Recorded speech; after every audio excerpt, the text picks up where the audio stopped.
That day, no one expected a single act of kindness to change so many lives. What began as quiet sorrow became a story of healing, compassion, and love the world will never forget. Before we begin, subscribe and turn on the bell. Here, we share stories that prove kindness still matters. Intro summary. Marcus had stopped counting the days. After his wife, Elena, died, time became something that happened to other people, a river he stood outside of, watching it flow without him. He moved through his house like a ghost, haunting his own life, opening and closing drawers without remembering why, forgetting meals, forgetting to shower, forgetting that forgetting itself was a kind of death. The world had learned to look away from him. Friends stopped calling. His daughter called less. The mailman left packages at the door without ringing the bell. It was easier for everyone that way, easier than witnessing a man who had forgotten how to grieve and learned only how to disappear. But one morning, something shifted. Not because Marcus wanted it to, not because he reached toward healing. He shifted because a stranger, someone with their own broken heart, noticed him sitting alone on a park bench and chose to sit beside him in silence. What followed was a quiet revolution, a drawing left behind, a conversation that never ended, a reminder, whispered through small gestures, that even the most shattered hearts can learn to beat again. This is the story of how one man discovered that loneliness is only half the distance back to life. The other half is filled by people brave enough to care. Chapter 1. The Weight of Mornings. Marcus woke at 4:47 a.m. without reason. The clock glowed in the darkness of the bedroom, their bedroom, though Elena had been gone for 13 months. He didn't remove her pillow. It had taken him 8 months to stop sleeping on the left side of the bed, and another 5 to understand that moving to the right side felt like a betrayal he wasn't ready for. The house was silent in that particular way that emptiness is, not the silence of peace, but the silence of a voice missing. Elena used to sing while making coffee. Nothing recognizable, just quiet humming that came from somewhere deep and true. He'd complained about it once, years ago, when he was tired and work had drained him. She'd laughed and kept humming. Now he would have given anything to hear that humming again. He moved downstairs in the dim light, avoiding his reflection in the kitchen window. The coffee maker sat unplugged on the counter. Making coffee seemed like too much commitment to the day. He filled a glass of water instead and stood at the sink, looking out at the backyard where Elena had planted roses. They were overgrown now, wild and neglected, their beauty wasted on someone who no longer noticed beauty. His daughter Sarah had called 3 days ago. He'd let it go to voicemail. Her message was careful, the kind of careful that meant she was running out of ways to reach him. "Dad, I'm worried. Please call me back." He hadn't called. What would he say? That he was managing. That wasn't true. That he was fine. Impossible. The only honest answer would have been silence, and he'd already given her enough of that.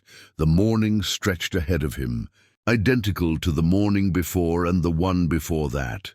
He would sit, he would wait for it to be evening, he would sleep without dreaming, because his mind had learned to protect him by offering nothing at all.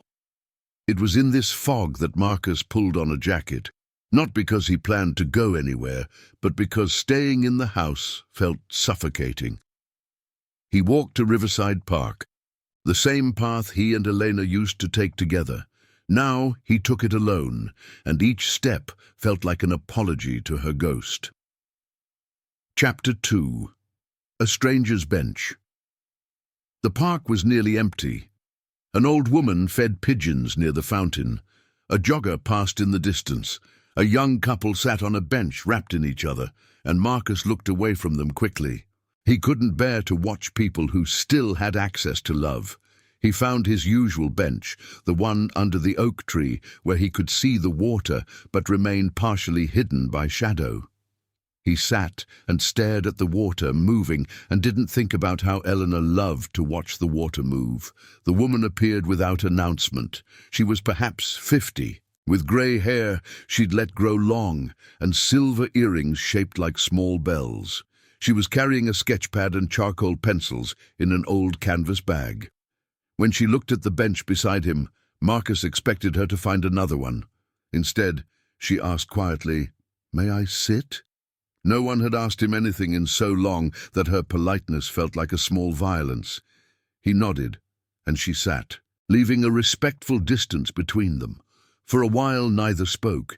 She opened her sketchpad and began to draw. He watched the water move.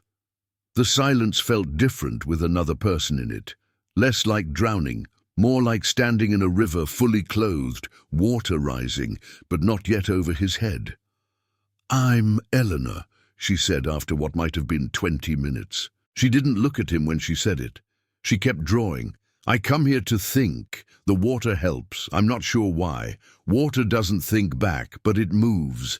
And I suppose watching something move reminds you that you're alive."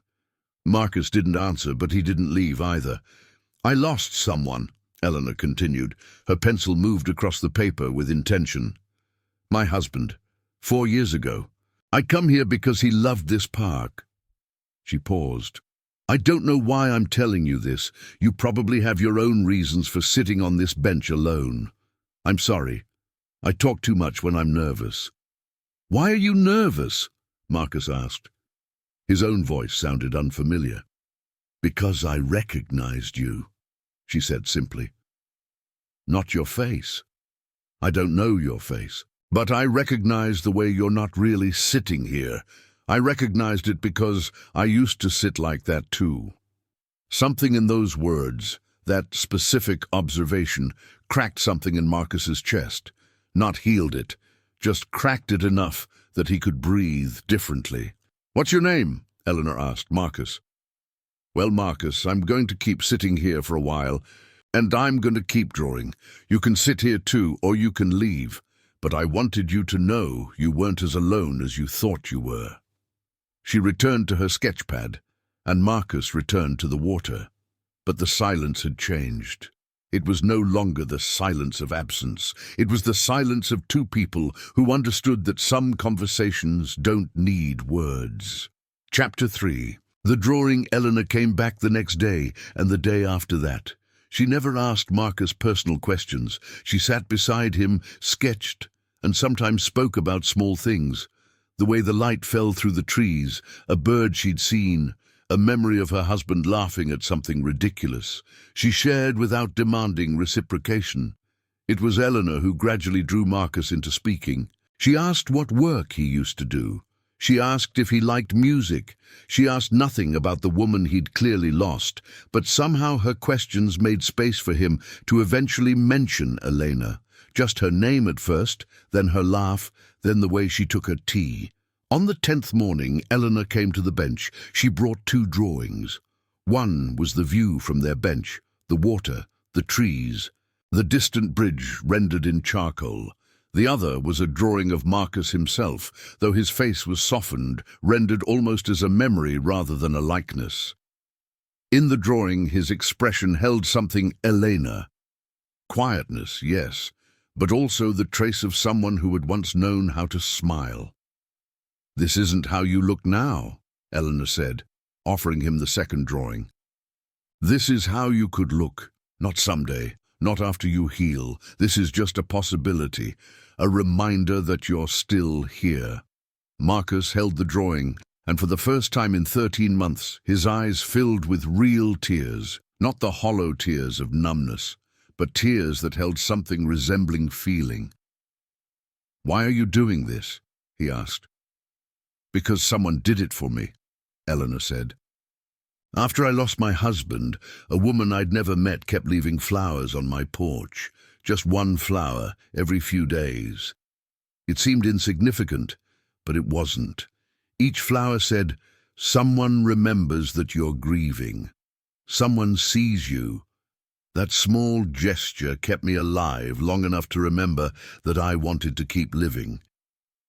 Eleanor reached into her bag and pulled out a small sketchbook. She opened it to page after page of drawings, people in parks, in hospitals, on benches.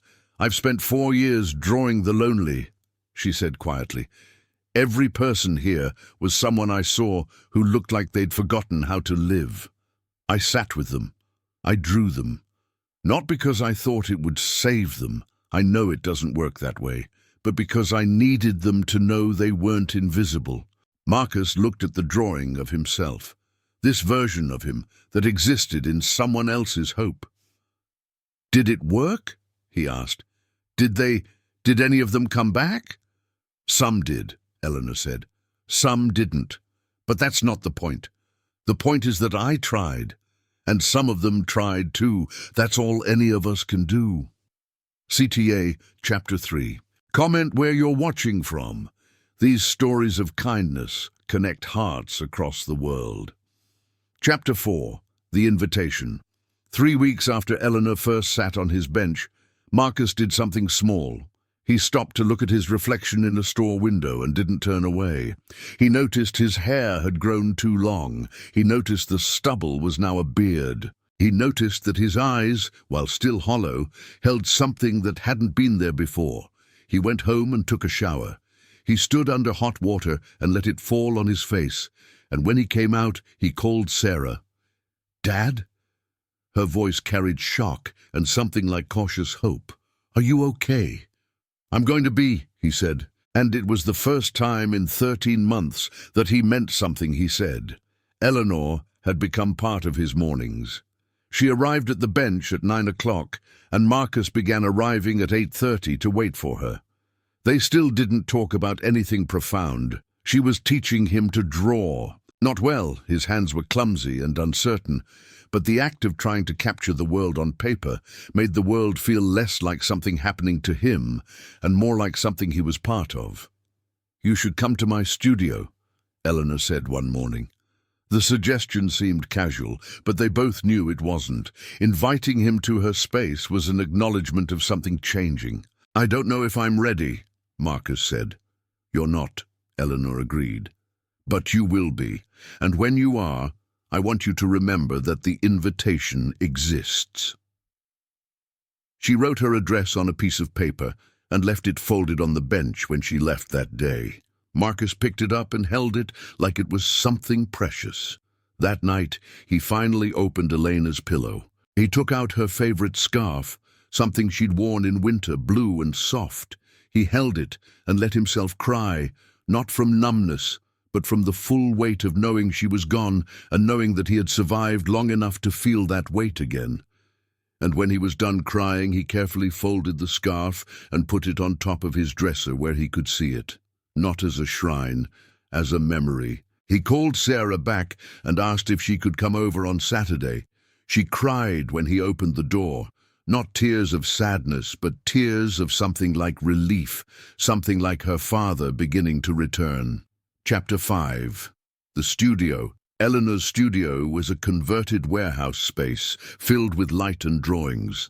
Every surface held evidence of her work, sketches of people, landscapes. Studies of hands and faces rendered with an intimacy that suggested she understood grief the way she understood shadow and light. "This is where I come when the park isn't enough," Eleanor explained. She showed him series of drawings, a man learning to smile again, a woman feeding birds, a child holding their parent's hand. "These are the stories I know, the ones where people kept living. Not because they forgot their pain, but because they decided that remembering the person they lost was more important than disappearing." She had prepared a space for him, a table with paper and charcoal pencils.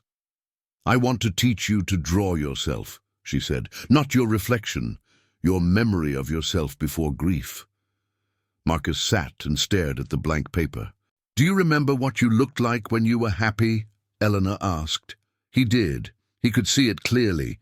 He could see himself and Elena on a beach somewhere, sun in his hair, her hand in his, both of them laughing at something that no longer mattered. The moment had been ordinary when it happened.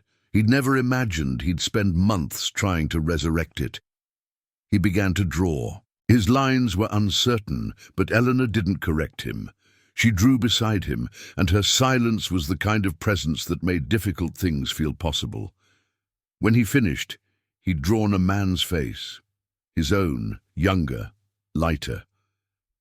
Eleanor looked at it for a long time. "That's who you're going to find your way back to," she said. "Not exactly. You'll never be that man again, but you'll find someone new who knows how to hold both the happiness and the grief. You'll find someone who understands that the two things can live in the same heart." That night, for the first time since Elena died, Marcus opened their photo albums. He didn't hide from them. He sat with them, and he let himself remember not just the loss, but the joy that had made the loss possible. And he understood, finally, what Eleanor had been trying to tell him all along, that grief is love with nowhere to go, and sometimes you have to find a way to let that love move through you in new directions. Chapter 6. The Conversation.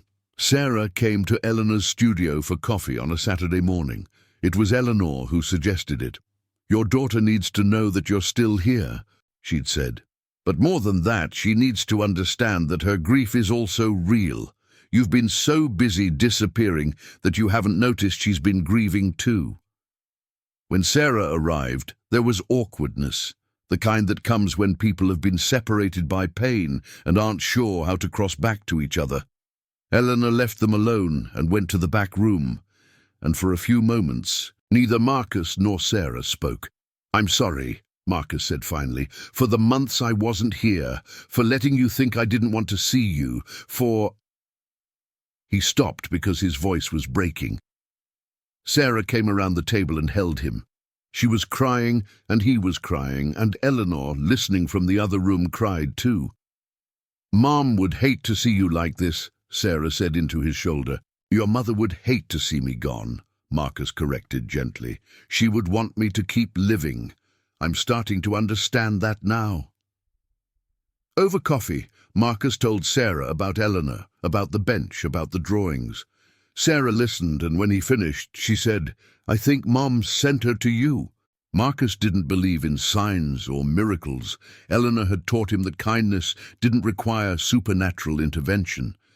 But he understood what his daughter meant.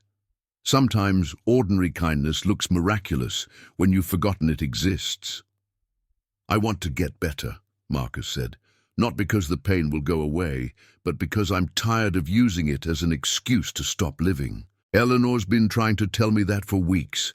I'm finally starting to listen." CTA, Chapter 6. If this story has already touched your heart, hit the like button. It helps the message of compassion reach more people who need hope. Chapter 7. The Return.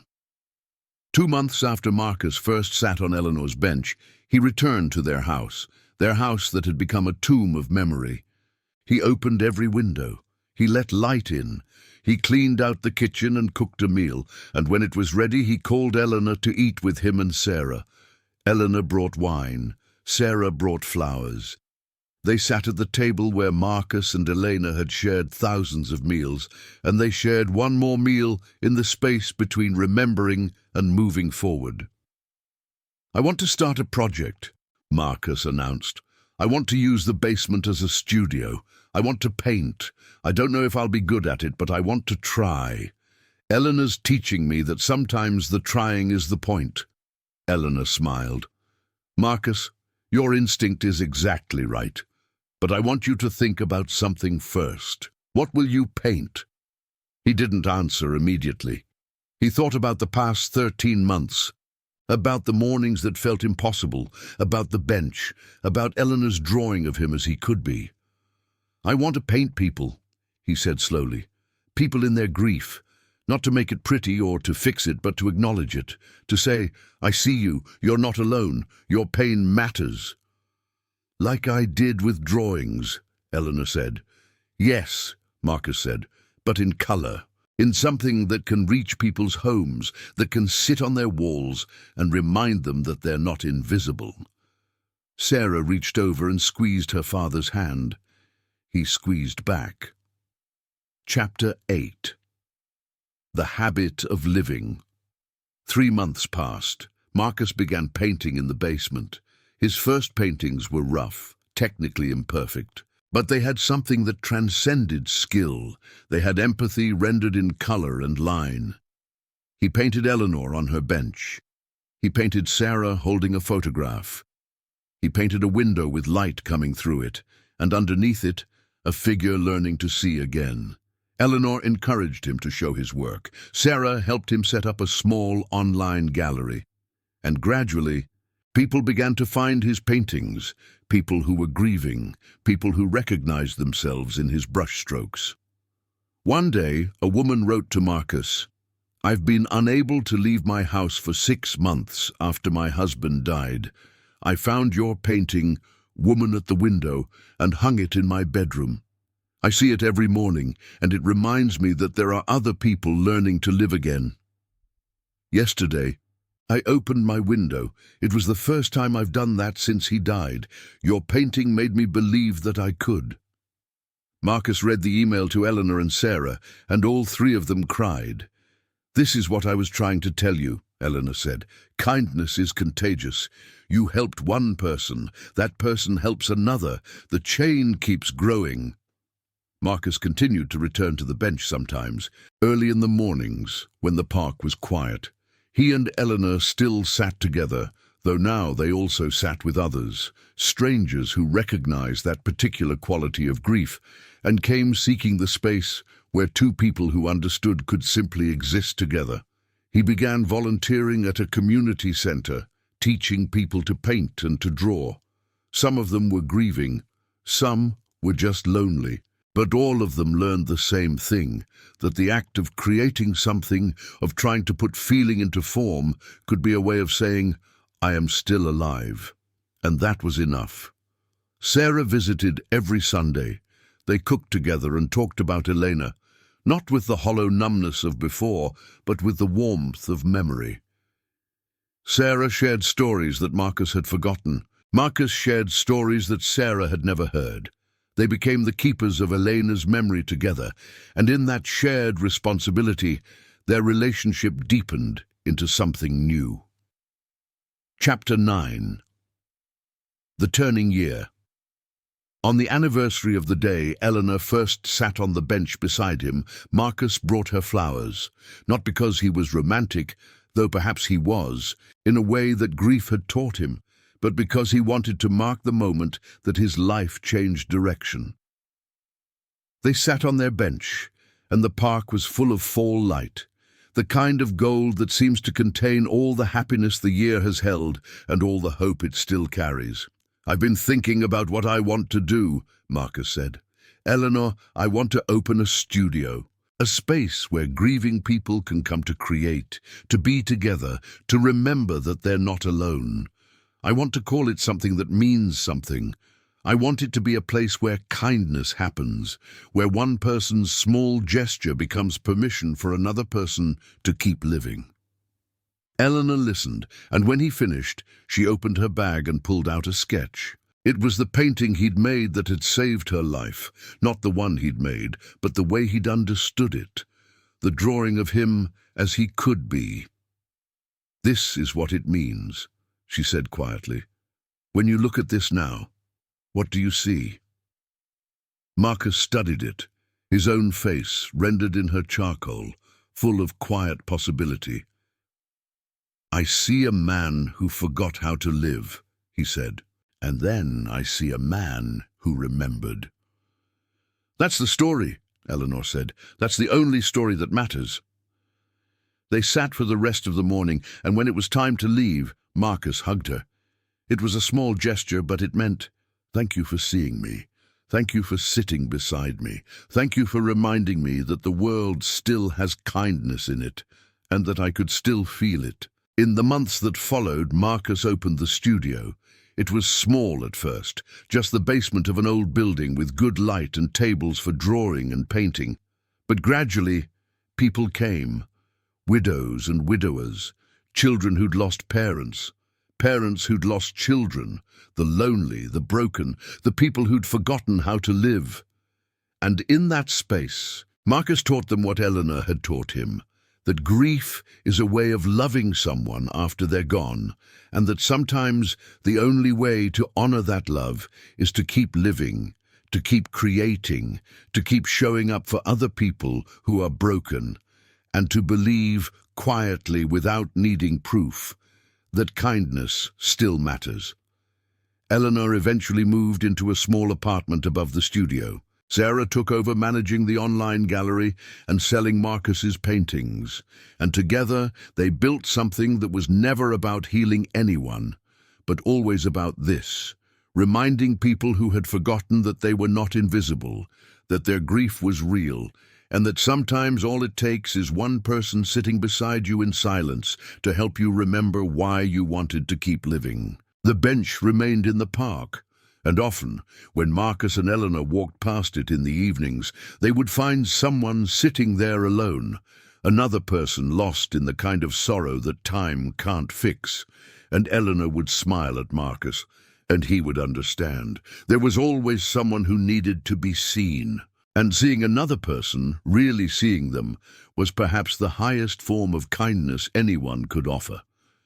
Final CTA. Subscribe for more stories of love, courage, and redemption.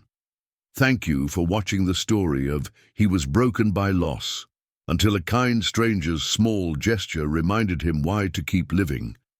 Let's keep spreading the light. Epilogue.